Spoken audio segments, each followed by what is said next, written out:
Okay, so I will introduce our three guest speakers who will talk about Sunset Over Sunset, and I will share some links in the chat if you want to explore that, but no multitasking, you have to pay attention. The Sunset Over Sunset explores the histories of Los Angeles's iconic Sunset Boulevard through the photographs of artist Ed Ruscha. So I will quickly introduce Francesca Russello Ammon, who is Associate Professor of City and Regional Planning and Historic Preservation at University of Pennsylvania. Brian Goldstein is Associate Professor of Architectural History in the Department of Art History at Swarthmore, and also a Senior Fellow at my work of place, which is the Center for Advanced Study in the Visual Arts at the National Gallery here in Washington, where I'm joining you from. And Garrett Dash Nelson, who is Curator of Maps and Director of Geographic Scholarship at the Leventhal Map and Education Center at the Boston Public Library. And I'll add one of the generous hosts for a tour during the 2022 IIIF annual conference, of which I was a member of those 30 people that got to see some really cool things at your library. So with that, I'll hand it over to you three to get started. Thanks, Matt. And thanks everyone for joining us. As Matt said, I've had the pleasure of being a fellow at the Center for Advanced Study in the Visual Arts, but also having Matt and Sarah Battle, who's also here as essentially co-workers, which is been a very nice treat. So it's nice to see you here. Sarah and Matt, thank you for the invitation. I'm just gonna kind of give an overview of the project in my 5 or so minutes, and then our plan is definitely to leave plenty of time for discussion and conversation after the three of us do our separate parts of the presentation. Before I get started, I'm just going to put a link in the chat that I'll reference in the presentation, and I suppose I'll just drop a link to the site too, so you have it. Although, as Matt said, maybe wait to explore it just because you'll end up getting very distracted, we hope. I guess that's a sign of a successful project. So at the center of Sunset Over Sunset are the photographs it depicts and their creator, Ed Ruscha. Over the last 6 decades, as many of you likely know, Ruscha has made his name as one of the foremost artists in the United States, a painter, printmaker, and photographer whose subject has often been the iconography of the American built environment, things like gas stations, billboards, parking lots, factories, among others. One of the most distinctive of Ruscha's bodies of work comprises a series of artist books that he made beginning in the 1960s, which forced his readers to consider anew the importance of the vernacular landscape and the view from the road. These books include such titles as 26 Gasoline Stations from 1963 and 1965's Some Los Angeles Apartments. So next slide. Thanks, Fran. In 1966, Ruscha published Every Building on the Sunset Strip, perhaps the most famous of this series, at least we like to think so. In an accordion fold book, nearly 25 feet in length, Ruscha documented both sides of the Sunset Strip, which is a 1.5 miles of LA Sunset Boulevard that runs through West Hollywood. While the Sunset Strip is an intensely interesting commercial stretch of the city and a historically significant one, Ruscha understood that it only gave a partial view of this much longer street in the city that it crossed. Sunset Boulevard runs 22 miles from downtown LA to the Pacific Ocean, and Ruscha set to document the entirety of the boulevard in the years after his famous book. He made 10 more photographic journeys along Sunset between 1973 and 2007, running past stores, film studios, hospitals, skyscrapers, restaurants, much more. Ruscha used an automated process that's evident in the photos themselves. He set up a Nikon camera on the back of his pickup truck with a motorized shutter that clicked exposures on reels of movie film at even time intervals. That means that where they stopped at red lights, there's more photos. Where they were moving more quickly, there's fewer. You can really see that evidenced in the photographs. He went to other LA boulevards too, Melrose and Hollywood among them, but visited Sunset most often. But for a few exposures that Ruscha revisited in photographic and painting projects, he filed the cans of film away. Despite this kind of famous laid-back public persona that Ruscha has, he proved to be a methodical archivist. This systematic documentation of urban change in a global metropolis, which added up to hundreds of thousands of photos awaiting an unknown future use. In 2012, the Getty Research Institute acquired Ruscha's Streets of Los Angeles archive, as this body is known, and began the task of digitizing it so that these largely unseen photographs could become a research resource. Getty staff focused on streets Ruscha had photographed more than once, including Sunset, and captured in the process more than 120,000 photographs.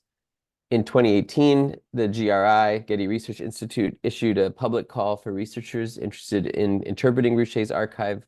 And that's the first link that I put in the chat, just knowing the crowd here. Matt thought that you may be interested in seeing the original prompt. Describing this in the call is almost certainly the most significant artistic attempt to record the urban fabric of a city in the post-war era. GRI recognized images of Sunset and other streets as material to be regarded by art historians interested in this largely unknown body of work by a major artist, but also saw its potential for a range of other fields of inquiry, including architects, film scholars, digital humanists, and historians like ourselves. Francesca, Garrett, and I, as historians with a shared interest in urban change, saw in this resource a story of the city that has often eluded archival documentation, and thus a chance to revisit some of the major assumptions about how cities changed over the last half century.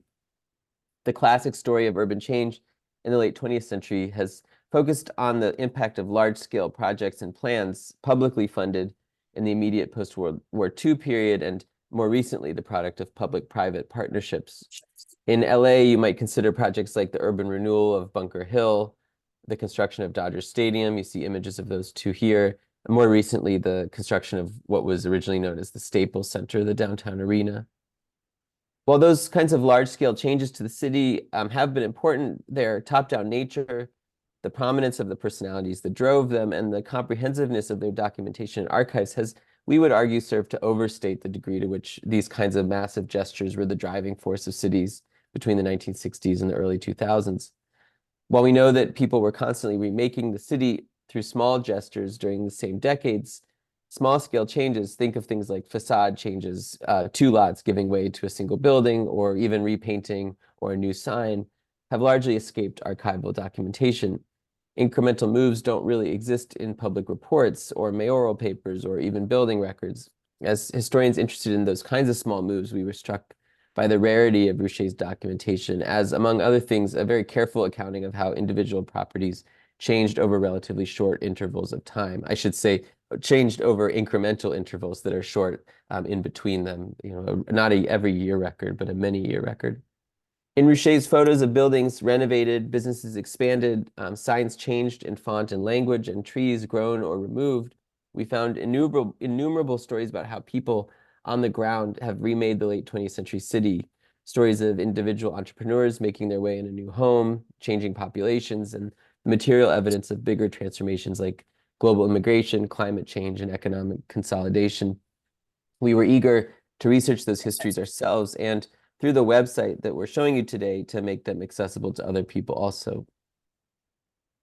Sunset Boulevard is particularly apt for this kind of study. As much as Ruscha's images offer a transect of LA's physical geography, they also offer a cross-section of its social geography. Sunset spans some of the city's wealthiest and least well-off neighborhoods, the sites of ventures that have endured nearly unchanged, and communities that have grown and constantly transformed during the time span of Ruscha's photographs. We proposed to the GRI to create a digital tool that can portray and explore photos of places like Echo Park, Hollywood, and Silver Lake, while joining them to other kinds of evidence that historians use to understand urban change, and that's something we'll discuss shortly. With the partnership of the Getty, that effort culminated in the site Sunset Over Sunset. In 1972, Ruscha explained every building on the Sunset Strip to an interviewer, as he said, and I quote, "All I was after was that storefront plane. A storefront plane of a Western town is just paper, and everything behind it is just nothing." Yet, as urban historians, we know that behind the facade is never nothing, and Ruscha's frequent visits to photograph Sunset indicate that he knew this too. In fact, the story they tell is one of dynamic social, political, and cultural change in the American city. In Sunset Over Sunset, our goal is to illuminate that change and also to help others to explore it. So with that introduction in mind, I'm going to turn it over to Francesca to take us through Sunset Over Sunset. with my hopefully successful attempt to navigate along with her. And then Garrett will focus in more closely on how we used IIIF in the project in the last piece of our introduction.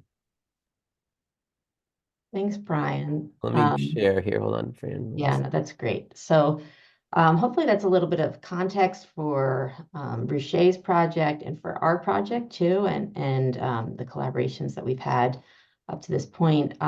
In my 5 minutes, I want to walk you through the site itself, and I've asked Brian to do the navigating, so we're going to move around, and then hopefully you'll have all the context you need to do this exploring yourself. So there's 4 main interfaces that we've incorporated into the website to explore the research questions that Brian's just raised. The first 3, which are the panorama, the address view, and the pop-up view, facilitate the examination of historical evidence by users themselves. So that's how users become researchers and explorers. And the final interface, Stories, offers curated investigations of Sunset Boulevard as researched by a range of scholars. We wanted the website to be both a research tool and also a form of interpretation. So for the next few minutes, I'll briefly demo each of these elements of the webpage. And when our remarks are through, we'll invite you to explore the website yourself. We'll hope you'll find that to be relatively intuitive, integrated, and fun as well. So Brian is showing right now the panorama view, which is the main entry portal.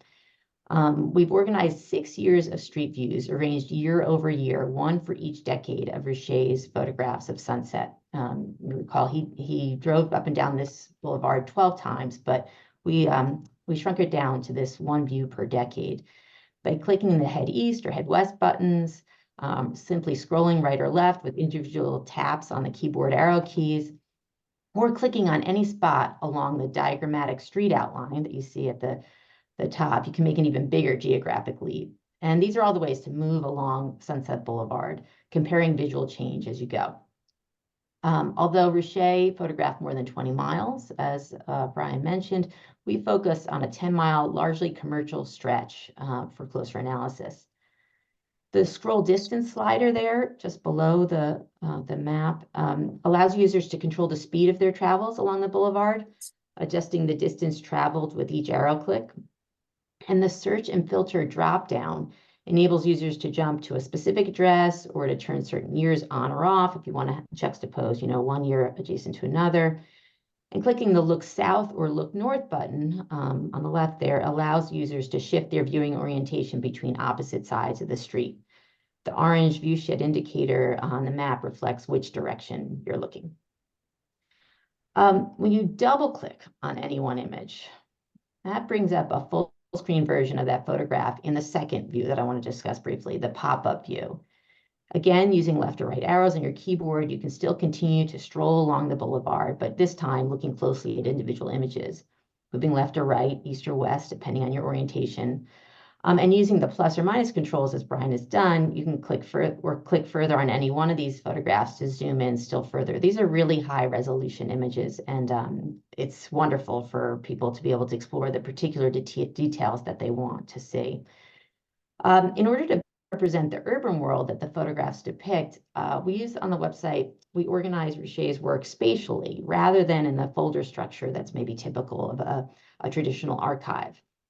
We've also manually added address numbers to the panorama so that viewers can more precisely locate these streetscapes in space. And this is similar to what Ruscha did in his printed book too. He added addresses. Clicking on any of these address numbers opens another interface, the third view, the address view, where visitors can dig into the historical context of any one location. Left and right arrows, again, allow you to move along the boulevard, but instead you're looking at this address page as your perspective. And this is the view where we've really added more content, more historical content to pair with the photographs. Where if the other views are about organizing spatially what the photographs are doing, now we're pairing other historical resources. So each address page includes historical socioeconomic data for that address's census tract, and as available by address, whatever we've found associated with that address, listings of past occupants, which we took from city directories, relevant newspaper articles, and we had research assistants comb through the Los Angeles Times, Los Angeles Sentinel, the Spanish language La Opinión, one-off online social and cultural resources as they may exist, and direct links into Los Angeles's municipal databases for property taxes, building records, and zoning. So we try to provide a kind of one-stop shop if you are interested in learning more about any one place along the boulevard. Within the address view, you can also look at photographs rather than at those other historical resources. Brian's clicked the button at the upper right, and you can shift from the textual records to a visual snapshot of all the historical photographs we have of that property from those decades that we selected. And were we to click on the panorama link at this point, you'd return to this address along the panorama. So you can jump between the two. But instead, I wanted to dig a little bit deeper into the photographs for this sample address. As in the panorama view, double-clicking on any photograph within the address view brings up the pop-up interface again that we've seen previously, including a full-screen zoomable view of that image. A button at the bottom left identifies the nearby addresses that likely appear in that image. Clicking on any one of these brings up the corresponding address page. So we've really tried to integrate among the views. You can jump between all these different valences depending on your interests. Clicking on the citation link to the Getty Research Institute at the bottom right opens up a new tab, takes us out of our website into the Getty website. And the new tab shows the digitized image in the Getty's research browser, along with their digital filing structure and all associated metadata. So you're now toggling between our interface and theirs.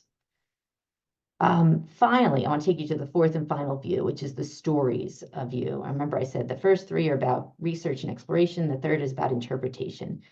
Here, we knit together the photographs and properties to illuminate histories that have unfolded along the boulevard, offering a platform to ask, what story of Sunset do we tell if we tell it through blank?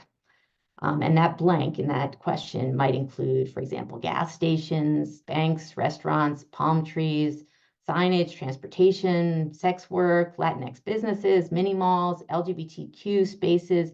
All of these are topics that are currently explored or in progress of being developed and will, within the coming year, be featured on the website.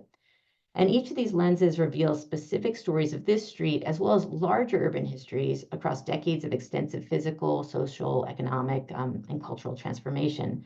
And Ruscha's photographs offer a unique and, as Brian said, often previously invisible archive for uncovering these street-level histories, which then help to deepen and at times even reframe, we think, our understanding of mid to late 20th century urban life and development.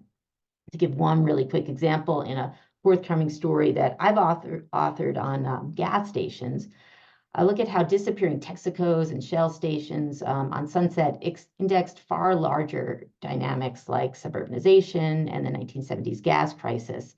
And these stories demonstrate the potential for using these photographs as historical evidence themselves. And we really think that photographs are underutilized as historical evidence. We hope this website will help make them a more accessible and visible tool.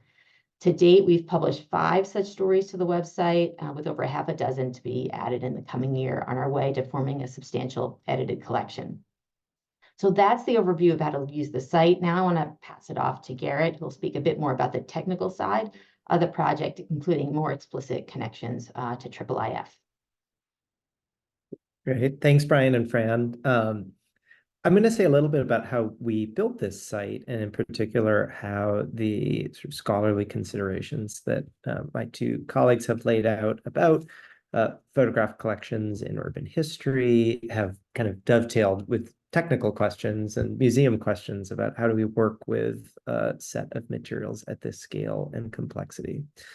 The Getty Research Institute has done a really extraordinary job of encouraging project teams to think not only about the sort of substantial questions about what we're seeing in Ruscha's archive, but also the sort of user-driven questions about how do we get people into this material? How do we think about it as more than just a folder structure of digitized photographs? And I should say they did extraordinary work to sort of prepare this. I won't go into the whole story of what Getty did before our projects began, but it involved, first of all, imaging an extremely large collection of photographic negatives and then essentially pre-preparing it with sets of metadata that would be helpful to us down the line. So I'm gonna grab the website again to share with you all. I'll give a little bit of an overview of how it's built, and in particular how IIIF works beneath the hood of the site. And then I want to make sure that we save plenty of time for questions so that we can talk more about what you all are interested in. This was actually my first experience working with IIIF as a technical protocol. This has been a very long-running project and has spanned different institutions for me myself. I began this project when I was a postdoc at Dartmouth College, and it was in fact through the Getty that I first began to learn about the sort of promises and opportunities of using IIIF with large image collections. Two of the kind of contextual factors here with the Ruscha archive that made IIIF a kind of must-use technology are, one, the sheer volume of the photographs in question. There are tens of thousands of images that were digitized through this collection. And the second context is the rights management. So these images are still under copyright. Ruscha still holds copyright to them. So we were not just talking about, getting delivered a hard drive full of gigabytes of photos that we could use however we liked. We really wanted to maintain crosswalks back to the Getty's original collections viewer, as you just saw in Francesca's presentation. But we also wanted to have the flexibility to manipulate the photographs, to build something that did not require terabytes of storage and a really complex server architecture. And for that reason, relying on the Getty to provide the image services and the kind of canonical links back into the collection was exactly what made sense. And of course, IIIF protocol is really built for that. So in the strip view, there are just under 10,000 photographs in our sub-geography that we picked, this stretch of Sunset Boulevard. I should say that Ruscha photographed not only Sunset Boulevard, but a number of other streets and avenues in Los Angeles. And the Getty kind of turned over these finding aids, index maps, as well as pointers to the digital collection all across the Ruscha archive. We selected this stretch both for its extensive temporal coverage, being able to run from the 60s all the way up to the early 21st century, as well as the fact that it provides a kind of interesting slice through Los Angeles's urban history. So in this area alone, we have just under 10,000 photographs, which meant that we did not want to pull down 10,000 archival images from Getty's servers, process them, run them into our own website. So everything that you're seeing here in terms of images is coming directly from Getty. In fact, if you were to pull open any one of these images, you'll see that in the URL here, we're drawing on Getty's IIIF endpoint for this image. We're actually relying on them to scale it down to us to a reasonable size so that it doesn't kill the user's browser, which is a huge technical advantage to building this website. We did not need to do any image processing or kind of handling of large file collections. What we did need to do was to supplement the images from the Getty with a parallel set of metadata that would make these images work with the way we wanted to view them, the way we wanted users to access them, and to link them to the supplemental historical data, which you saw in the address view.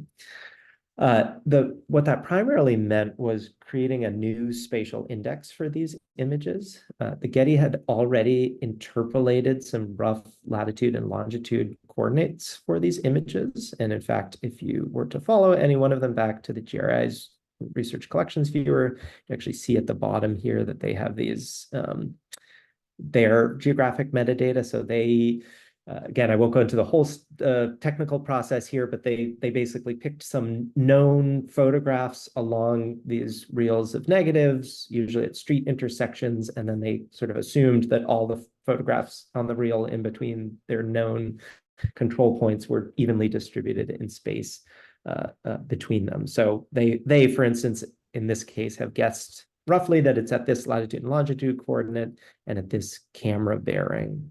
So they made some initial interpolations for us. And what we did was to snap everything to a one-dimensional index. Basically, this westernmost edge of our strip being sort of coordinate 0 and the easternmost edge being coordinate 1000, and creating our own essentially geometry system so that everything is in this linear format where we don't actually care spatially latitude and longitude coordinates. All we care is how far along this route of Sunset Strip do they fall. The code for our project is open source, and I'll drop a link to the GitHub repository after I stop sharing the screen. We built it in React. I'm actually not very conversant in React. We've worked with a number of developers over the course of this project, but I particularly want to shout out Rob Nelson, who's at the University of Richmond's Digital Scholarship Lab and really was did the final stretch of making this project work. And much of what you see in the production version is Rob Nelson's handiwork. No relation, just another great Nelson doing really great work. But we built it as a React app so that it's fully front end in the user's browsers. There's no server behind this. Again, we're passing off all the kind of hard, difficult server architecture to the Getty's IIIF services. And everything that we have, we bring in using these one-dimensional coordinates. So I'm going to just give you an example of a data set that we parsed here. Here is a simple CSV of photographs from 1966 on the north side of the street. All we needed to save was the identifier that brings us over to Getty's IIIF service, and then this one-dimensional coordinate, which again, you can see in this example, coordinates run from 1 to 1000 along the street. 1966 is actually limited coverage, so it ends in the 150s here, but if I were to show you 1973, you'd see coordinates that run all the way up into the numbers of the thousands. We then used street addresses as a sort of second crosswalk index. So we married existing street address data to our bespoke coordinate system. You can see that, for instance, here. Here's labels for addresses and cross streets on the north side of the street in our same coordinate schema. And we could then use the addresses as a way to link data over to the historical information. So we know where the addresses are. We know how to link the addresses, for instance, to records from city directories. We know how to link records to manually entered information from newspapers, and then to, of course, census data, tax assessor data, building data, and so on. So by supplementing the Getty's bulk-produced metadata with a slightly more finely tuned and handcrafted finding index that has both spatial and address data into it, basically allows us to build this site for the front-end user, behind which are the Getty's images, our spatial data, and then the sort of extensive catalog of historical information, which we've linked to those data indices. A couple of kind of interesting things IIIF about this that we found really intriguing. One was we really relied on Getty to help us think about optimizing how to share the burden of a very visually complicated website between the user's browser and the Getty's IIIF services. So for instance, we tell the Getty's IIIF server to scale these images down for us. And we've worked with Getty to figure out what would be most performant in that way. So that when the user loads this, you can, even if you don't have a particularly modern and powerful computer, you can fairly quickly and easily scroll through these images.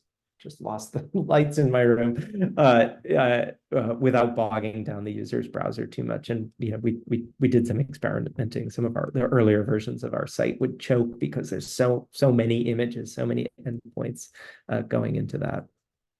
The other, of course, is passing all the deep zoomability off into pre-built IIIF modules. So this is really an off-the-shelf React IIIF image viewer that gets you right all the way down into the kind of amazing details that of the Getty's digitized image collection.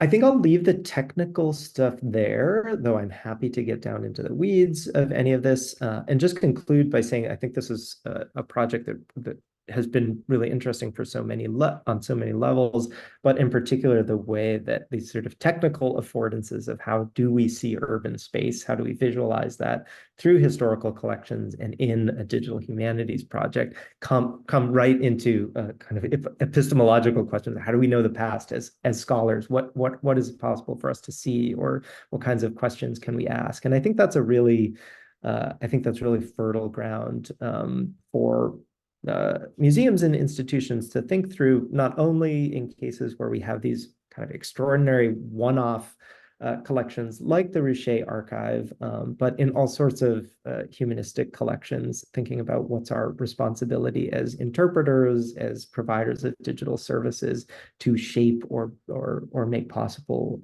certain types of inquiry in the collections. So yeah, I'll turn it over to the group for a conversation.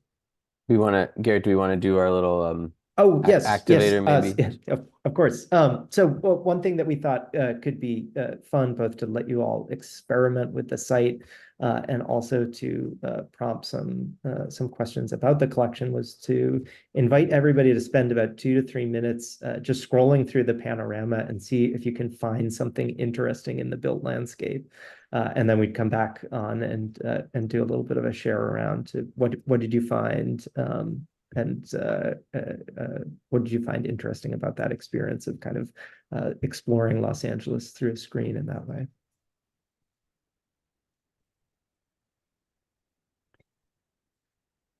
And just while folks do that, I'll say, feel free to put questions in the chat and I can read them aloud to our presenters, or if you want to use your hand raise feature, it's under the React button and hand raise is under there. But I'm going to explore for a couple of minutes too, so I'll be quiet.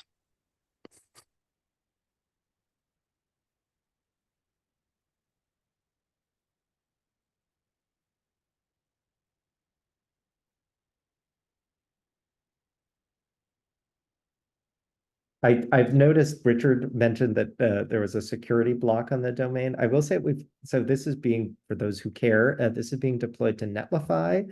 Netlify, of course, is a very now popular and common deployment system, but you're not the first person I've experienced whose internal IT has blocked a Netlify domain.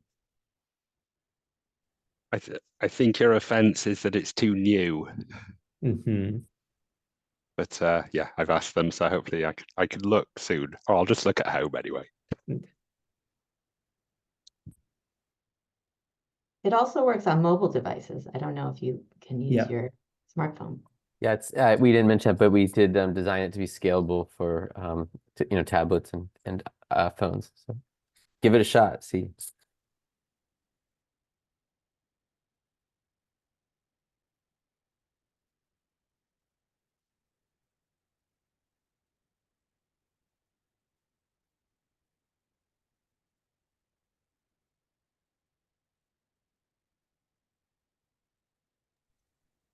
I guess as people explore, I'm curious if you've, as you've kind of rolled out the project and presented it, have you noticed like any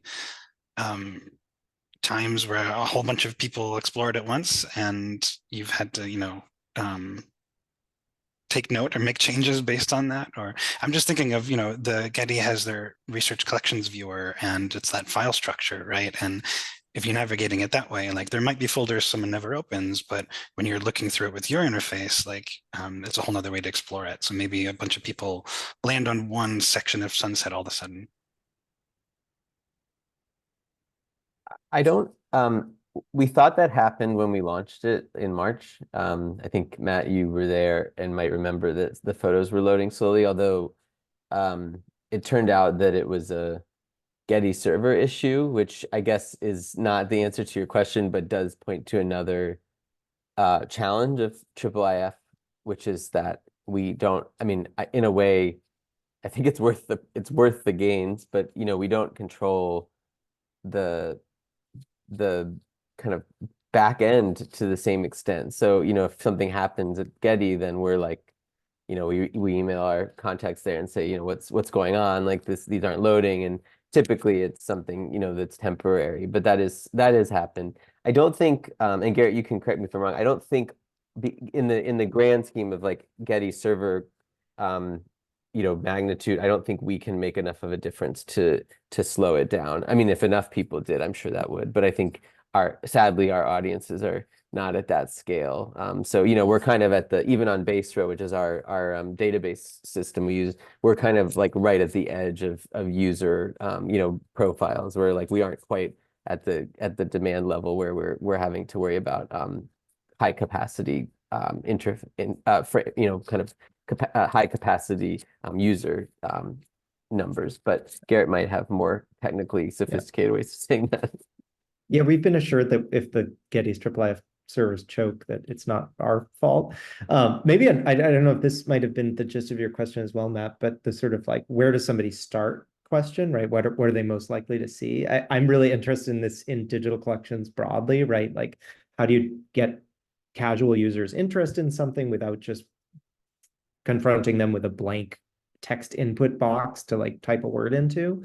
I think that this sort of street view, where people, at least probably in the back of their minds, have Google's Street View as a kind of technical analog. But actually, I'm saying this purely spur of the moment as you asked that question. It's actually kind of interesting if when you loaded the page, you drop down in a random place rather than right now. We always begin at the west end of our stretch of Sunset, and I think that in some ways was just a default choice for us. And when we were testing the site, always beginning in the same spot. But it would be an interesting affordance to add either start in a random location, or maybe like a dice button that drops you down in a random location, so that the casual user isn't always seeing this one section first, and that's the part that gets seen 100,000 times, and it's only the most dedicated users who make their way down to the other end of the street.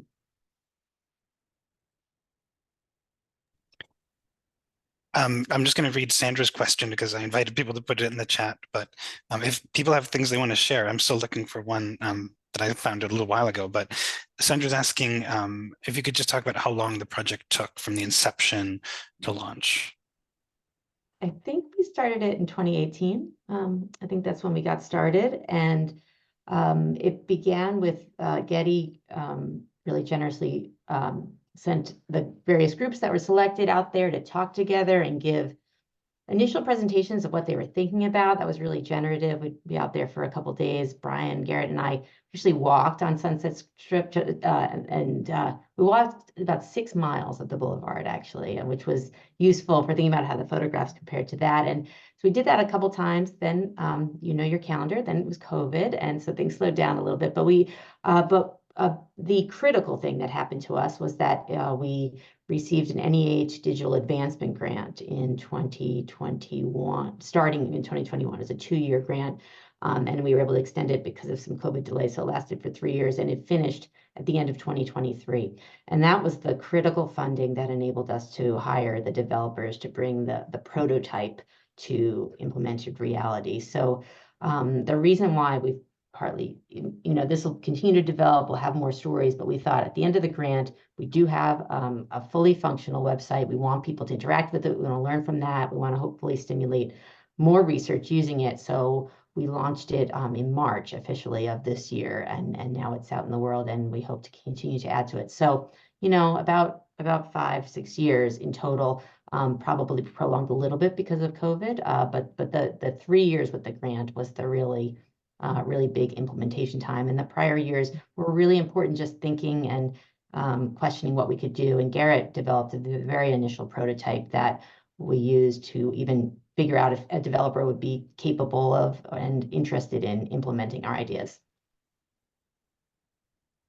I don't know exactly how long the Getty's pre-preparatory work took them. I want to ballpark it at about 2 years before our project started, that they imaged all these materials, they produced some of the initial preliminary metadata, including the spatial metadata. So that was at least 2 years, I think, of work that got us to 20, or that they gave to us in 2018 when these projects started. I mean, one of the interesting things about this is that it has taken shape. There's a few different versions of how to make the images viewable. There's the kind of Getty archival viewer that we showed you. There's also something called 12 Sunsets, which they created, which is a much more kind of amusement forward, viewer of all 12 sets. And I mean, to their great credit, like we proposed this project. I think they had kind of been thinking they would do some kind of viewer all along. They proceeded with that, but they have always been very welcoming to us sort of doing it, with a more scholarly focus with other kinds of data involved. So, I mean, just to sort of say they've been really wonderful to work with. One of the delays we found, which I think is worth just bookmarking because it may impact folks who do these kinds of projects, including those in the room, is just, I mean, we just noticed a massive disconnect between kind of the types of skills needed for building these kinds of sites and the resources, especially financial resources, that the digital humanities have at their disposal. And, it's a very funny thing to hire a web developer to do a complex website, because the people who have the capacity to do that, like if they're wise, they don't do it for academics. They do it for Google or Facebook and earn many more hundreds of dollars per hour than we could possibly spend. So that actually did become a problem. We had an initial web developer who was eager and interested, but like just didn't have the patience for the kinds of complexity that the project required at the amount we could pay them, basically, to put it simply. And so that's something that, Rob Nelson did this as a freelance project and was absolutely wonderful and worked so well with us. But, if not for Rob, I think we probably still would be trying to figure out how to make this website. Garrett has the ability to do it, but Garrett's job doesn't allow him to have the time to do it. We met many wonderful people along the way who have, kind of permanent gigs doing this stuff for tech companies. So that's something that I think is a challenge that we don't really have a great answer to. We were lucky to get the money we got from NEH. Yeah, and I think some of it is, building something that doesn't have an existing model, right? If we had decided, well, we just want like a more traditional, gallery viewer or search viewer, it might have been a more straightforward process. But we were really, we were trying to experiment with both the interface itself as well as the scholarly questions we were asking in the same register. That's a very heavy lift in a lot of ways. I see Matt shared a site, so I'm curious what have some folks found, if any. And some, we've definitely met people along the way who like, oh, I lived on Sunset for 10 years. That's like, that was my street kind of thing, which is very fun. And you can see, specific details that are recognizable because the photos are so high resolution. And I saw Richard shared one too. And Richard, I think you had a question about the tweaking the images to improve the alignment, or whether that was AI or was that right? Yeah, I don't know if that link works, sorry, because I had to type it in, but there's something cat, and in the 1966 one, it's just got the word the, and then in the 1973 one, there's the words are cut up, and obviously that's the alignment when you're constructing the panorama, and I wondered, was there any potential to try and merge them in a different way? But I guess you'd then be altering the original photographs, which I assume was not possibly something that would be allowed. So I don't know, was that explored at all? Thank you. Yeah, so the way the photographs are showed is quite literally, you could imagine them being laid down on top of each other, almost in like a waterfall of playing cards. And we really just kind of tried to find the best fit across the various years and stretches. So Getty had already interpolated these XY locations, which were themselves guesswork. And then we snapped those locations to our linear index. And we kind of just did a little like, if we squeeze them a little closer together or we pull them a little further apart, what's about the right way to make them fit? We did discuss early on the project, like, would we want to hand position every single photograph? And we kind of quickly realized that that would be a bit of a fool's errand. It would take an army of RAs, or, you know, whatever, the three of us going into a true spiral of madness to layer every single photograph at a pixel perfect alignment. So in a way, this sort of visual, like, slight messiness, where that you can kind of tell that they are individual photographs laid on top of one another, but they're not quite perfectly in alignment. We did spend more time trying to carefully position the addresses. So the addresses came down originally from modern GIS data, which we snapped to center points, but, you know, where like a door would be, or you know, things like that, we tried to adjust the address points a bit more carefully. Yeah, we purposely did want to show the edges of images, and not really go with kind of a Google Street View that you're trying to replicate reality. We really want to emphasize that these are photographs too, and privilege that dimension of it and the imperfection of it, which but yeah, there are visual choices, but they're also just kind of like interpretive choices about these things that we thought about. And yeah, even the address, putting the addresses on here, it took way more time, and we questioned, and they'll never be correct because the panoramas aren't perfectly aligned, right? So you figure out where the address best fits, but it's off in certain years, and that preserves, you know, the way that these images are actually made too. So it raises interesting questions, having the imperfections actually.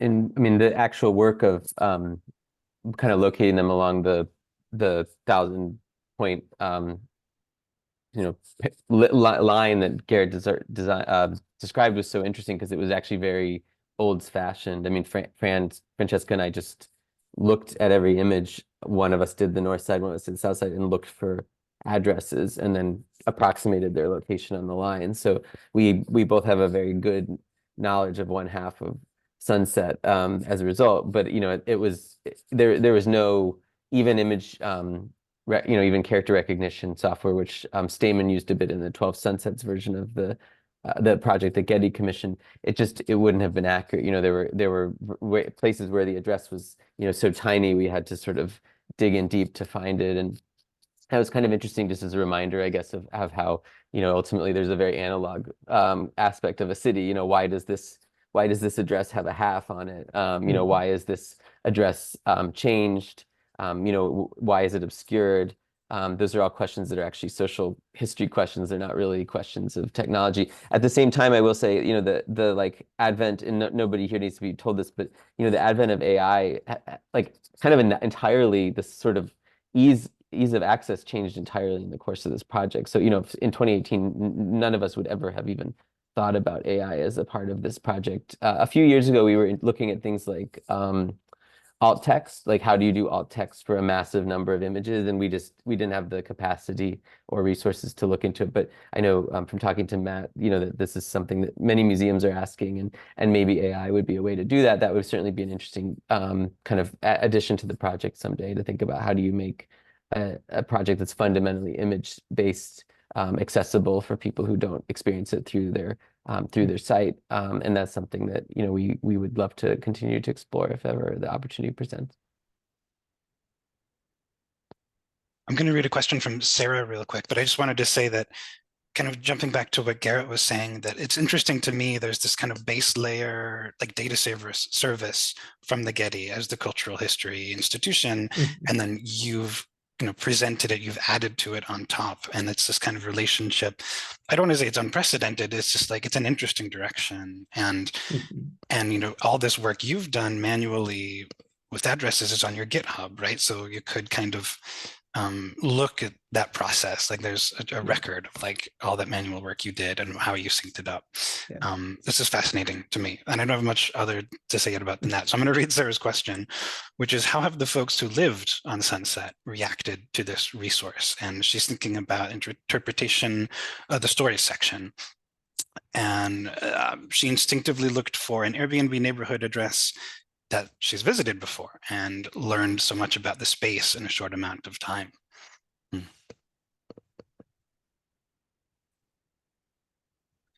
Yeah. I would say I think we are sort of early in the phase of sharing this with the world.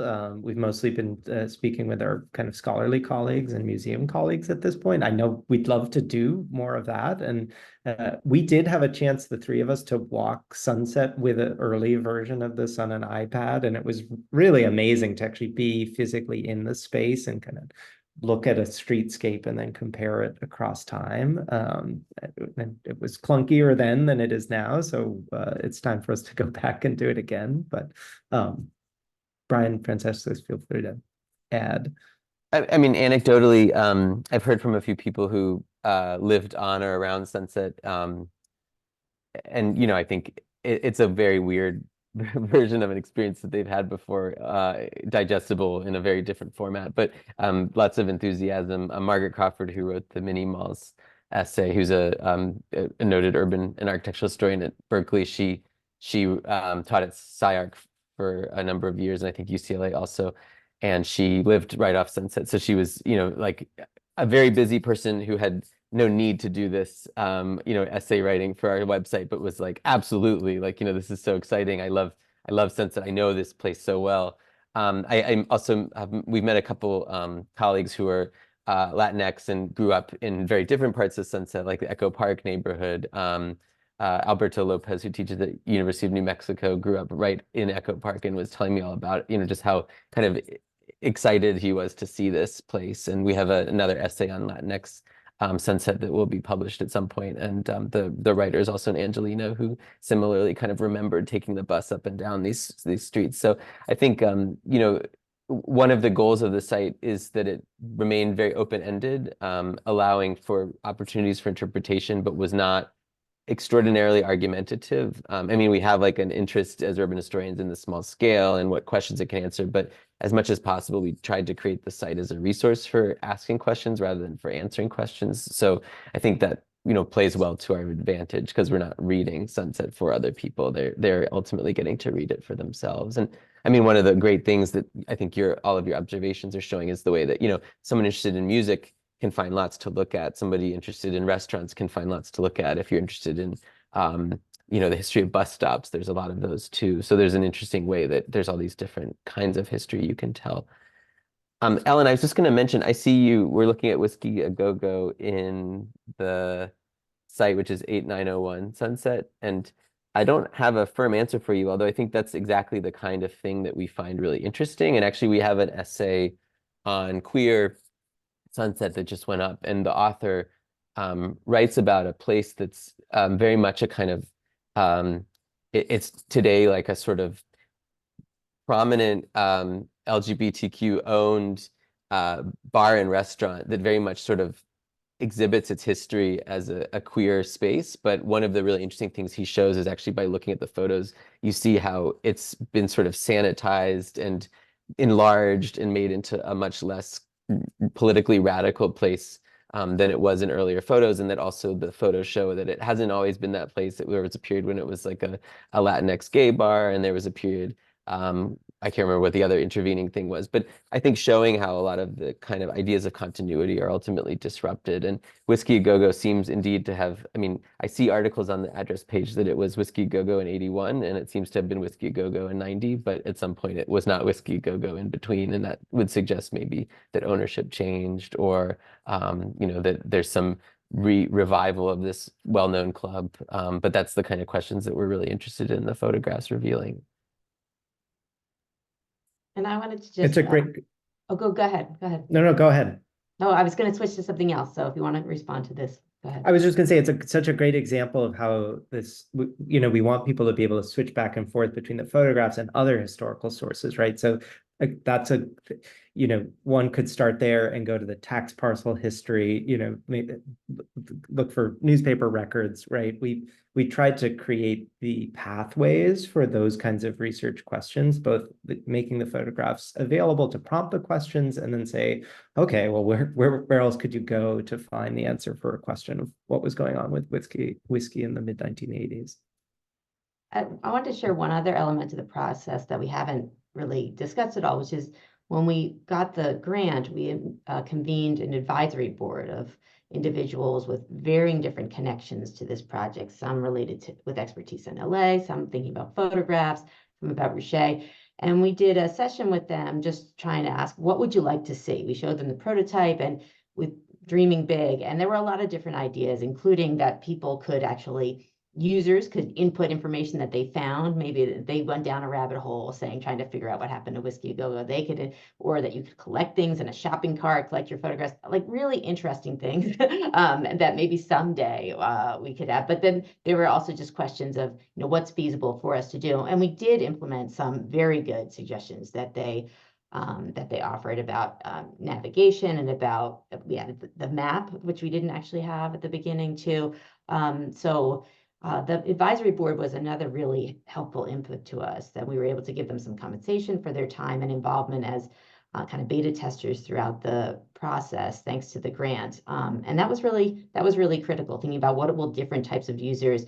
There was even a point where one of our developers went and talked to just non-academics, totally unrelated, to get their feedback on things too, trying to think about how different people would interact with it, just logistically, but also conceptually too. So that's an important piece. And I just wanted to also respond to the Ramones photo that was called out by Dan. If you go to that photo, you'll see it's pretty blurry, actually. And this is something we thought about too.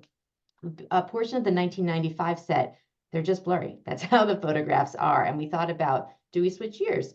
And we were trying to link also with, this, trying to have, different steps through the years and the census data too. And we ultimately said, we're going to keep this year because we want this jump in time.